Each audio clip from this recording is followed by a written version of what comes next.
வணக்கம். 2026 தேர்தல் வெற்றி யாருக்குங்கிறதுல ஏகப்பட்ட கருத்து கணிப்புகள் எல்லாம் வந்துகிட்ருக்கு. தலைவர் விஜய் அவர்கள் முடிவு. அவர் கூட்டணி என்று அறிவித்திருக்கிறார். ஆனால் யாருக்கும் அழைப்புகள் விடவில்லை. அதே போல் அவருடைய கருத்து, அவருடைய எண்ணங்கள் எப்படி இருக்குன்னா, தமிழகத்தில் முதலமைச்சர் போஸ்டிங் நம்ம இருக்கணும். அதாவது தவேகா கட்சியை சேர்ந்த முதலமைச்சர். நாம் வெற்றிக்கான வழிகள் அனைத்து வகையிலும் தயார் நிலையில் இருக்க வேண்டும். அதே போல் தன்னுடைய படத்துக்கு மேலும் பலு சேர்க்க கூட்டணிக்கு வந்தால் அழைப்போம் என்று சொன்னார். இன்னும் அதே நிலைப்பாட்டில் தான் இருக்கார். அரசியல் ஊடகங்கள் எல்லாம் அவரை ரொம்ப இந்த கட்சியில் போய் சேருவார், அந்த கட்சியில் போடுறார். ஆனால் அவருக்கு அவருடைய தனிப்பட்ட முறையில் விஜய் அவர்கள் தன்னுடைய ரசிகர்களை எல்லாம் ஒன்றிணைத்து அதை சேர்ப்பதிலே இருந்தார். அது கூட அந்த கரூர் சம்பவம் நடந்ததுனால ஒரு மாதம் தொய்வுகள் ஆயிடுச்சு. இதுக்கப்புறம் அவர் எடுத்த முடிவு என்னன்னா, நமது கட்சியில் முதலமைச்சர் வேட்பாளர் யார் என்பதை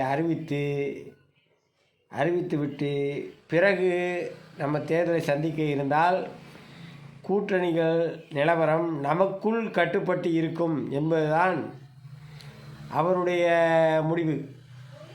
அதனால தான் இவ்வளோ நாள் கூட்டணி யாருடன் என்றுக்கெல்லாம் பதில் சொல்லாமே வந்தாங்கன்னா அது காரணம் என்னென்னா, தன்னுடைய கட்டுப்பாட்டுக்குள் கூட்டணி கட்சிகளும் இருக்க வேண்டும். அதாவது திமுக, அதிமுக என்ன பண்ணாங்க, அவங்க கூட்டணி கட்சிகள்லாம் அவங்களுடைய கட்டுப்பாட்டுக்குள்ளே தான் வச்சுருப்பாங்க.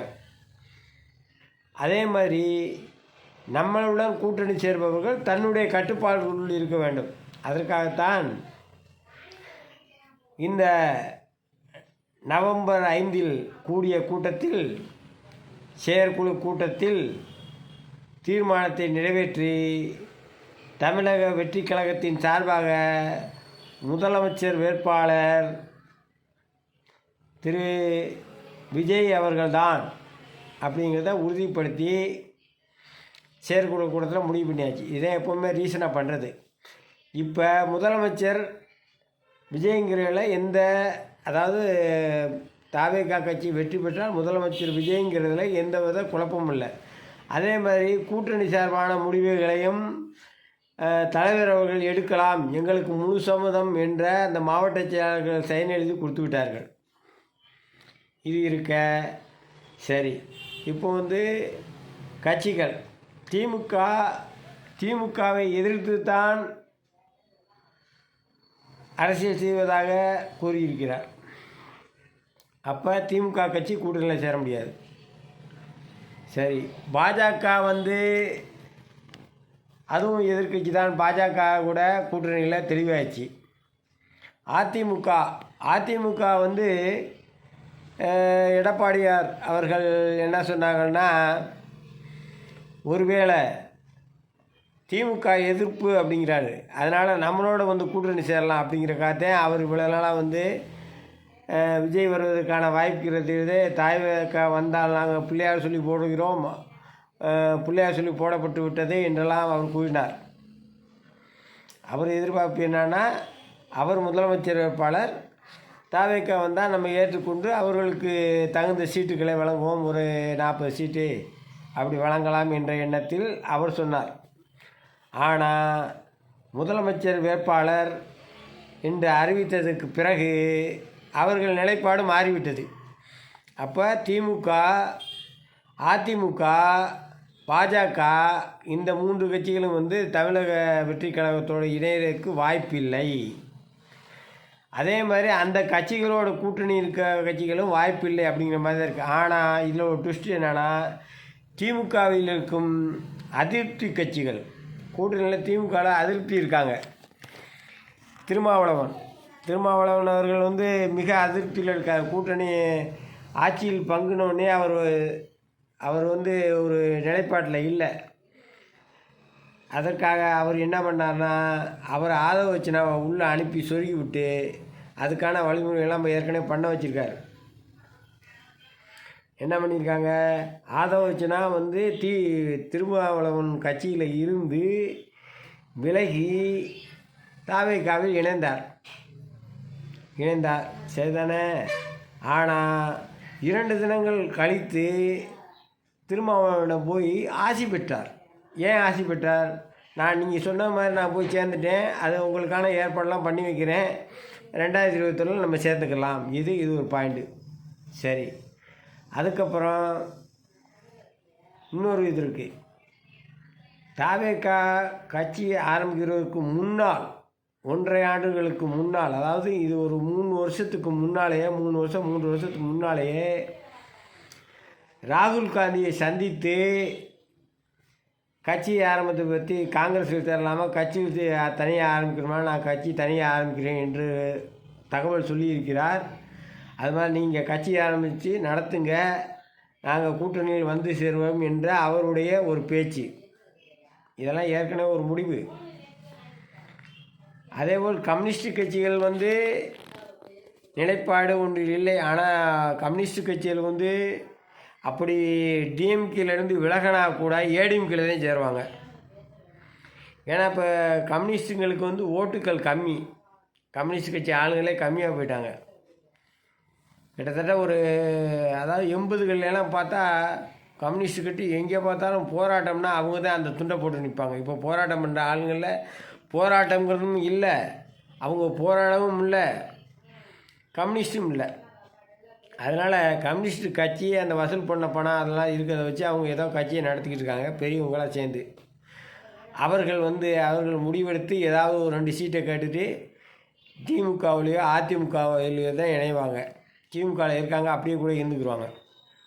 அவர்கள் நிலைப்பாடு அதுதான். ஆக மொத்தம் இந்த விடுதலை சிறுத்தைகள் காங்கிரஸ் 2 ஆட்சி அதிகாரத்தில் பங்கு என்பதை ஏற்று நமது கூட்டணியில் தாவேகா கூட்டணியில் இணைவதற்கு நிறைய வாய்ப்பு இருக்கிறது. அதுபோல் தேமுதிக வருவதற்கு வாய்ப்பு இருக்கிறது. தேமுதிக எப்படின்னா, தேமுதிக வந்தாங்கன்னா தேமுதிகவோ அல்லது அமமுகவோ, இது 2 கட்சிகள் ஏதாவது ஒரு கட்சி தான் தாவேகாவை அணுக முடியும். அதற்கு காரணம் என்னவென்றால், தேமுதிக விஜய் அழைக்காமல் அவங்க போய் அவங்களா கூட்டணி பேச மாட்டாங்க. அதில் உறுதியான நிலைப்பாட்டில் இருக்காங்க. விஜய் கட்சியிலேருந்து நாங்கள் இங்கே கூட்டணிக்கு வாங்க அப்படின்னு சொல்லி அவங்க அழைச்சாத்தேன். ஏன்னா விஜயனுடைய கொள்கையில் என்னன்னா, எங்களுடன் எங்கள் கொள்கைகளை ஏற்றுக்கொண்டு வருபவர்கள்னு சொல்லியிருக்காரு ஒரு வார்த்தை. அந்த வார்த்தையினால் தேமுதிக வர்றதுக்கு அவ்வளோ வாய்ப்பு இல்லை. அதே போல தான் பாட்டாளி மக்கள் கட்சியும் இங்கே வருவதற்கு வாய்ப்பில்லை. ஆகையால் அமமுக கூட்டணி டிடிவி தினகரன் நான் தான் முதலமைச்சர் என்ற அறிவிப்பு இல்லாமல் கட்சி நடத்தி கொண்டு இருக்கிற அதன் மாதிரி இருக்கக்கூடியவர்கள் ஒருவேளை வருவதற்கு வாய்ப்பு இருக்குது. அப்படி வந்தால் திருமாவளவன் மீது கட்சி விடுதலை சிறுத்தைகள், காங்கிரஸ், அதே போல் டிடிவி தினகரனின் அமமுக, அதேபோல்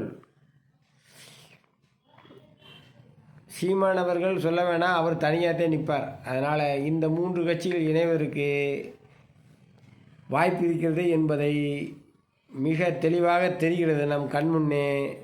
இந்த 3 கட்சிகள் இணைந்து போட்டியிட்டாலே விஜய் அவர்களுக்கு தகுந்த தொகுதிகளை ஒதுக்கி கொடுக்க வேண்டும். ஒதுக்கி கொடுத்து இந்த 3 கட்சிகள், அதாவது விடுதலை சிறுத்தைகள், காங்கிரஸ், அமமுக, இது 3 கட்சிகள் விஜய் கட்சியுடன் இணைந்து 2026 தேர்தலில் கூட்டணி அமைத்து போட்டியிட்டால் வெற்றி பெறுவது உறுதி. ஒரு 120 சீட்டாவது பிடிக்கலாம் கன்ஃபார்ம். அதான் கூட்டணியாக சேர்ந்து தனிப்பட்ட முறையில் வர முடியாட்டாலும் கூட்டணியாக சேர்ந்தால் 120 140 சீட்டு வரைக்கும் வரும். அந்த லெவலுக்கு இருக்கிறது. வெற்றி பெற வாய்ப்பு தலைவர் விஜய்க்கு இருக்கிறது என்பதை தெரியப்படுத்திக் கொள்கிறேன். நன்றி, வணக்கம்.